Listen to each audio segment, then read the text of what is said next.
برای عزیز یک مسئله دیگر ما بیان کنم.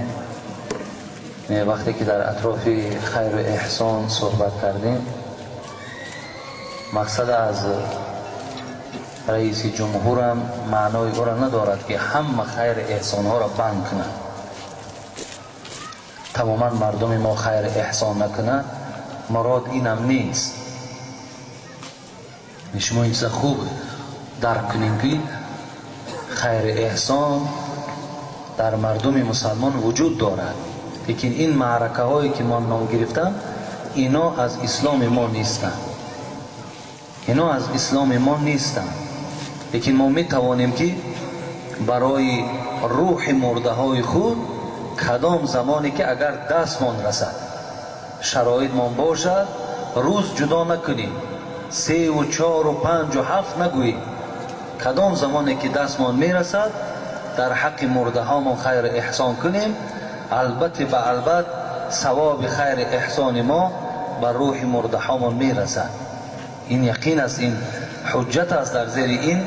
یعنی عقیده اهل سنت و الجماعه همین است که این صدقات آدمای زنده بر روح مرده ها البته می رسد، لیکن فقط شرایط باشد، فقط اما حالتش باشد، فقط کیها خیر کنند، در کدام روز خیر کنند. انا همینش اینجا مهم و ضرور انا همین است. ولی بسیاری آدم ها همچنان هم فکر میکنند که میگن رئیس جمهور تمام خیر و صدقه را نیت دارد که بندد. نه، این هیچ کس نیتی بستن ندارد.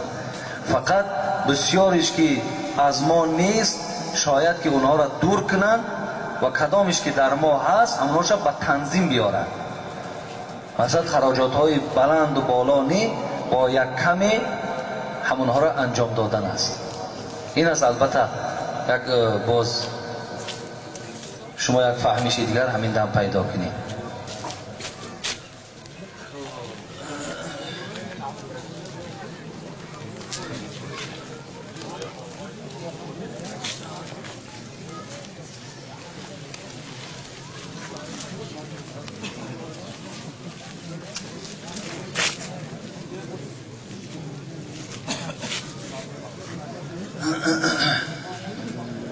اینجا سوال ها آمده است.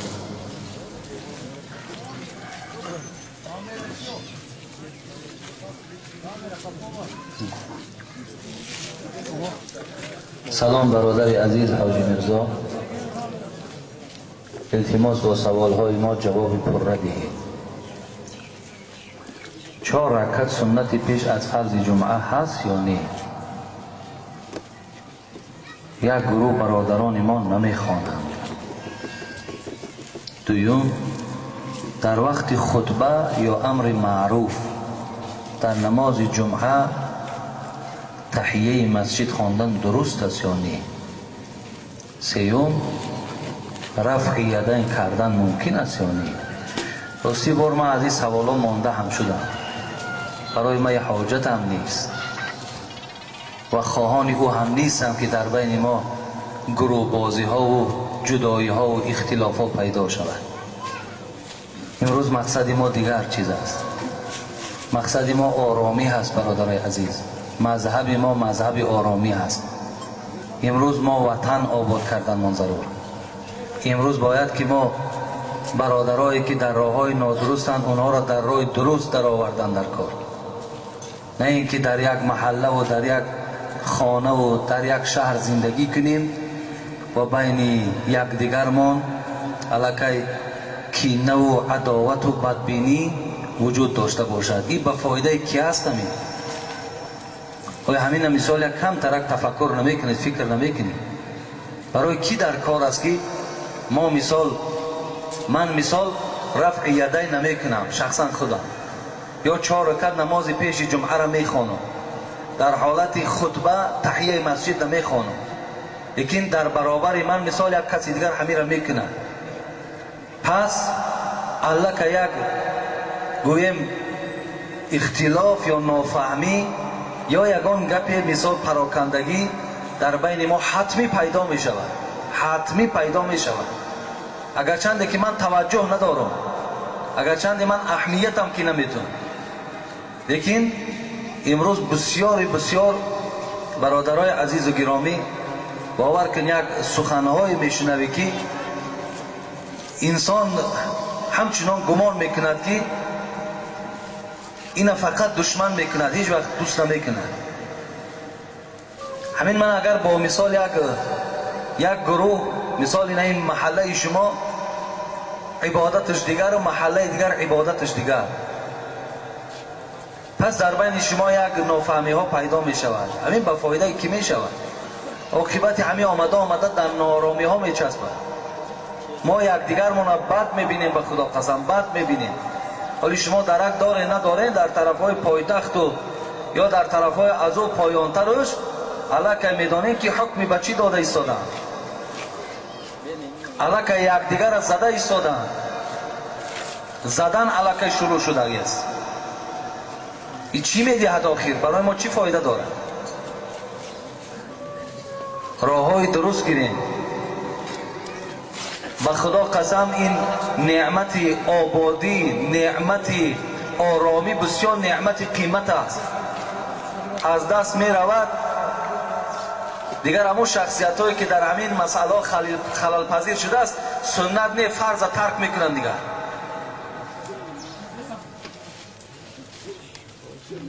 این مسئله را برادرای عزیز بیدار نکنید. از همه بدبختیش همین است که وقتی که با یک انسانی که رفع یدین نمیکند یا آمین بلند نمیگوید یا پیرو مذهب است، او را میگن تو در بدعت و تو در ضلالتی. این چی معنی دارد؟ پیرو مذهب ضلالت ای؟ کدام صاحب مذهب ما را دعوت کرده است که بیا در مذهب من درآ؟ همین صاحبای مذهب چی خدمت کردن؟ یک بار تاریخ ما را ما و شما ورق زنیم.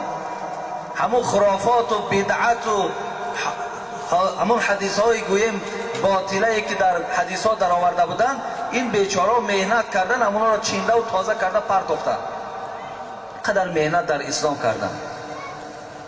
بازم این که حضرت امام ابو حنیفه این تابعین است، بازم این که عصر پیغمبر در دنیا آمده است و حبیب خدا عصر خودش بهترین عصر گفته است. تو چیکار زبانت میگردد میگوی ابو حنیفهش کی بود؟ تو خودت کی؟ تو کی؟ تو نه خواهری با حیا داری، نه مادری با حیا داری، نه خانه با انتظام داری. تو کی داری خودت؟ وقتی نسبت یک شخصیتی که امروز تاجیکستان نه بلکه نصف دنیا پیرو مذهب امام ابو حنیفه است، تو زبانی حقارت و زبانی گویم طعن از پیروای کس بردار. تو حق نداری. حبیب خدا میگه بهترین قرن من است، بهترین عصر من است. و تو را خدا عقل داده باشه. جلال الدین سیوطی را خدا رحمت کرد، علامه عالم مشهور دنیای عرب اعترافش میکند و این حدیثی که مسلم روایت کرده است که از بین فارس ها تاجیک ها شخص پیدا می شود، مردهای پیدا می شود که علم در ثریا باشد پایانش میکند. جلال الدین سیوطی میگوید که این بیشک ابو حنیفه رحمت الله علیه است. و سخن تو کجا و سخن جلال الدین سیوطی کجا؟ ما که به ملامتی تو از مذهب نمیگردیم، لیکن بدبختی این است که ما آینده با ناخوب میشیم، نارام میشیم، ما پراکنده میشیم. دیگر ما این نه عشق میبینیم، نه شما دیگر دوشنبه و نه کلاب میبینیم. هیچ جا رفتن نمیتونیم ما شما دیگر. از اینجا دشمنای ما استفاده میبرن. آن چیزی که شما میگوید همش من دیدم میدانم. من خودم مبلغ و من خودم تبلیغچیم، من کتاب تبلیغ خواندم، من نمیدانم چیکار دعوت کردن در کار. ما هم دلسوزیم برادر عزیز گرامی. ما هم باور کن آنقدر فشاری که دیدیم، والله که اگر من باوری دارم که اگر یک نفر همین بعضی از برادرها همون فشارهای ما را آوردن اگر میدید، تماما باور که پاش دیگر طرف مسجد نمیدید، مسجد نمی آمد دیگر. دیگه همه ما تحمل کردیم، گفتیم خیر راهی حق است، راهی درست است، سخنی حق گفتگیم، خیر بگذار عذاب کشیم. زیرا حضرت لقمان بچه‌ش گفت واصبر علی ما اصابک ان ذلک من عزم الامور. بچه‌ام در همین راه با صبر باش که بسیار مشقت ها میکشی لیکن پاداش کلان میگیری.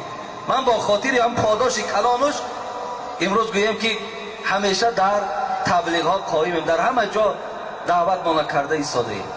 تا امروز همون قریب 135 کسیتی که مردم ضبط میکرد من درک ندارم، من اونا را هم وادار نکردم شما ضبط کنید، لیکن در هیچ کدام امون من شما را در یگان راه نادرست خوانندگی نیستم. کسی که اونا را گوش کردگی از خودش میداند همش احادیث های صحیح، آیات های قرآن هستند. باید یکدیگر ما احترام کنیم، یکدیگر ما دوست داریم. طرز دعوت این نیست برادرای عزیز گرامی، طرز دعوت دیگر است. ما دل بنده های خدا را سیاه نکنیم. خداوند همه عمل های ما و شما را میبخشد مگر شرک نمیبخشد. اگر من رفع یدینم نکنم، با رفع یدین کردنم خدا مرا فردا دوزخ نمیبرد. 4 رکعت سنت وجود دارد.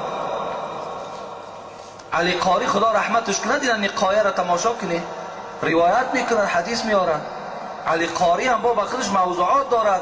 او حضرت سیقه در حدیث میگن، عالم مشهور در مذهب امام ابو حنیفه، یک رساله مخصوص برای انگوش برداشتن انگوش کردگی است. عالم برجسته است علی قاری. حضرت میگوید وجود دارد، میگوید در شرح نقایه فتح الباب هم این موضوع را میارد. امام نووی خدا رحمتش کند، نیووی که الان کتابش در پیش من است، روایت میکند که عبدالله ابن مسعود همیشه امر میکرد که شما پیش از جمعه 4 رکعت نماز خوانید. عبدالله ابن مسعود که همه سرچشمه فقه ابو حنیفه از عبدالله ابن مسعود بود. برای همین برادرای عزیز گرامی اطراف اینا ما بحث و مناظره نکنیم. من نمیخوام که اطراف آنچه که در اینجا هست بحث و مناظره ها داشته باشم. فقط از شما خواهش من این است یکدیگر ما احترام کنیم، یکدیگر را در ضلالتی، در بدعتی، تو پیروی مذهبی، تو گمراهی، این در تو حق نداری. اگر این خیل برآمد کنی از همون گفته های خودت هستی. عقیده تحویه را ما در اونیورسیته اسلام آباد میخوندیم. عقیده تحویه که امروز گوییم که عالم اسلام میخوانش، وای پیروی مذهب امام ابو حنیفه است، وای گمراه است. دنیای اسلام میخوانش، عرب ها درس میگفتن ما را، وای گمراه است. اگر اندیشه کنی چی گفته ایستاده اید؟